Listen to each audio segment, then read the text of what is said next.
एक बार की बात है,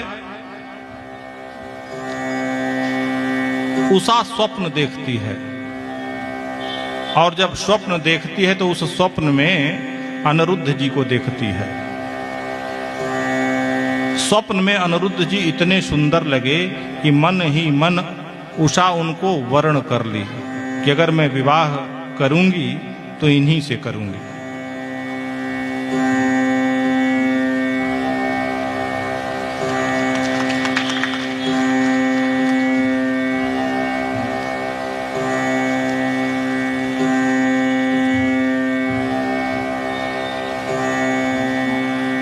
बोलिए भक्त और भगवान की जय हो।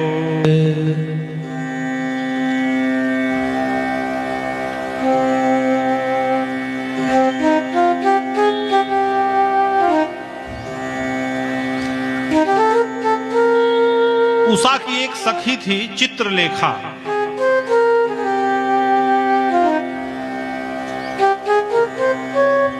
चित्रलेखा चित्र बनाने में बड़ी निपुण थी। अपनी सखी उषा से पूछी कि बहन आजकल तू चिंतित क्यों है, कारण क्या है चिंता का। उषा कहती है कि मैं स्वप्न देखी हूं और उस स्वप्न में इतना सुंदर मैं पुरुष को देखी हूं कि उसको मन ही मन पति के रूप में वर्ण कर ली। कहते हैं अच्छा, तो उसका नाम पता कुछ है पता? कहने नाम पता कहाँ पता है, केवल चित्र पता है। अब चित्रलेखा कहती है कोई नहीं, कोई बात नहीं सखी, मैं चित्र बनाती हूं और तुम पहचानो, पहचान तो जाओगी? कह के हाँ हाँ पहचान जाऊंगी, चित्र बनाओ। विष्णु भगवान का चित्र बनाती है, कहते नहीं ये नहीं है। ब्रह्मा जी के चित्र बनाती है, नहीं ये नहीं है। भगवान भोलेनाथ का चित्र बनाते, नहीं ये नहीं है। कार्तिकेय जी का, गणेश जी का, इंद्र का, कुबेर का, सारे देवताओं का चित्र बना डाली, कहेगी नहीं नहीं है। अंत में चित्रलेखा द्वारिकाधीश भगवान के चित्र बनाती है। कहती कि हाँ इनसे कुछ कुछ मेल जोल खा रहा है। कहते अच्छा। फिर चित्रलेखा प्रद्युम्न जी का चित्र बनाती है। कहते हैं हाँ इनसे कुछ और मेल खा रहा है। उसके बाद चित्रलेखा अनिरुद्ध जी का चित्र बनाती है। जब अनिरुद्ध जी का चित्र बनाई तो उषा कहते बस बस बस यही है। अब चित्रलेखा अपने माया के प्रभाव से देखती है कि ये व्यक्ति मिलेगा कहाँ।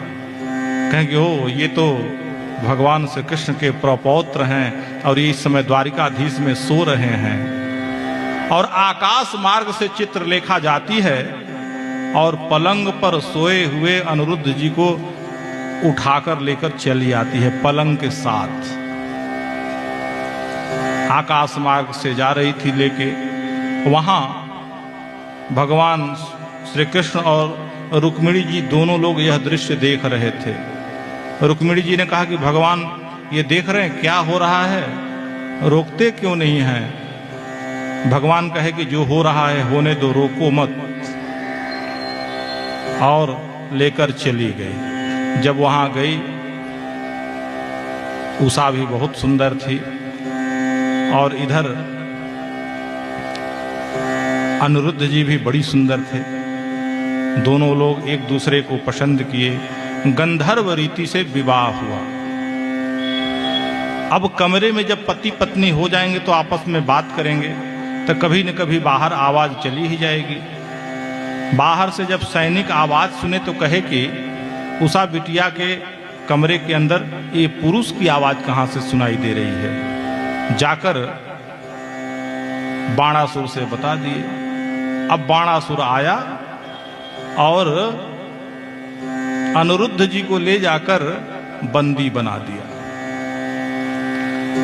नारद जी गए एक बार द्वारिकाधीश प्रभु के यहां, कहे कि हे भगवान सब हाल चाल ठीक ठाक है ना? कहा हाँ हाँ देवर्षि सब हाल चाल ठीक है। कहा कि बाल बच्चे सब ठीक ठाक है ना? कहा हाँ बाल बच्चे भी सब ठीक हैं, लेकिन कुछ दिनों से जो हमारे प्रपौत्र अनिरुद्ध जी हैं उनका पता नहीं चल रहा है। देवर्षि नारद कहते हैं कि उनका पता भी कैसे चलेगा, वो बाणासुर के बंदी खाने में कैद हैं। अच्छा, अब भगवान श्री कृष्ण अपनी नारायणी सेना लेकर बाणासुर के यहां चल दिए। देवर्षि नारद भागे भागे बाणासुर के पास आए, कहे कि जिनको तुम अपने बंदी खाने में कैद किए हो वो भगवान द्वारिकाधीश के प्रपौत्र हैं और नारायणी सेना लेकर द्वारिकाधीश आ रहे हैं तुमसे युद्ध करने। बाणासुर घबराया और घबराकर गया भोले बाबा के शरण में, क्योंकि भगवान भोलेनाथ का परम भक्त था बाणासुर। कहा कि पहले वरदान दीजिए। कहें क्या वरदान बोलो? कहेंगे नहीं, पहले वचन दीजिए। कहा ठीक है, वचन देता हूं कि आप हमारी रक्षा करोगे। कहा चलो तुम्हारी रक्षा करूंगा, क्या बात है? कहे कि द्वारिकाधीश भगवान नारायणी सेना लेकर आ रहे हैं मेरे ऊपर चढ़ाई करने। भगवान भोलेनाथ कहते हैं कोई बात नहीं, की रक्षा करूंगा। कहें नहीं, आप हट जाइए सामने से, मेरे प्रपौत्र को उसने बंदी बना रखा है। कहते नहीं, वचन दिया हूं, अगर हमें हटाना है तो मेरे साथ तुम्हें युद्ध करना पड़ेगा। भगवान भोलेनाथ कहते हैं कि हाँ, आज आपसे युद्ध मैं करूंगा। और इधर से अब भगवान अपना अस्त्र चलाते हैं और इधर से भोलेनाथ अपना अस्त्र चलाते हैं। इधर से पशुपतास्त्र चलता है और उधर से वैष्णव अस्त्र चलता है। दोनों जब अस्त्र आसमान में गड़गड़ की आवाज करते हैं, सारे देव वृंद संत महात्मा मलात्मा विमलात्मा प्रकट हो जाते हैं कि अरे ये तो लग रहा है कि प्रलय काल आ गया। जब दोनों लोग देखते हैं कि एक तरफ साक्षात नारायण और एक तरफ देवों के देव महादेव, सब लोग प्रार्थना करते हैं, अरे भगवान अभी प्रलय नहीं आने वाला है और इस प्रलय को, महाप्रलय को रोकिए, आप लोग शांत करिए। जब स्तुति करते हैं, विनय करते हैं, तो दोनों लोग अपने अपने अस्त्र को शांत करते हैं। भगवान चक्र से जब काटने लगे, इतने में बाणासुर की धात्री मां कोटरा देवी नग्न अवस्था में भगवान के सम्मुख आ गई। जब भगवान देखे कि नग्न महिला मेरे सामने आ गई, भगवान अपना मुंह घुमा लिए और जैसे ही मुंह घुमाए, बाणासुर भागा भागा गया सीधा और भगवान के प्रपौत्र अनिरुद्ध जी को बंदी खाने से मुक्त किया और बेटी उषा के साथ दोनों को लाकर भगवान के चरणों में समर्पित कर दिया।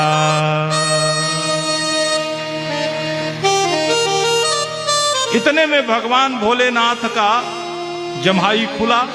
कहे कि अरे ये कन्हैया गया कहाँ? तो कन्हैया पता चला कि अंदर घुस गया। भगवान भोलेनाथ भी पीछे से घुसे। देखते हैं तो बाणासुर का सारा हाथ गायब, केवल 4 हाथ बचा है और उषा और अनिरुद्ध दोनों खड़े हैं।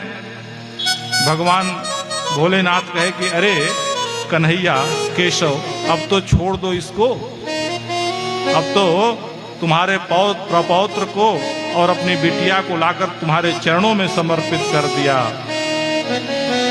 भगवान कहते हैं कि कहना नहीं पड़ेगा महादेव,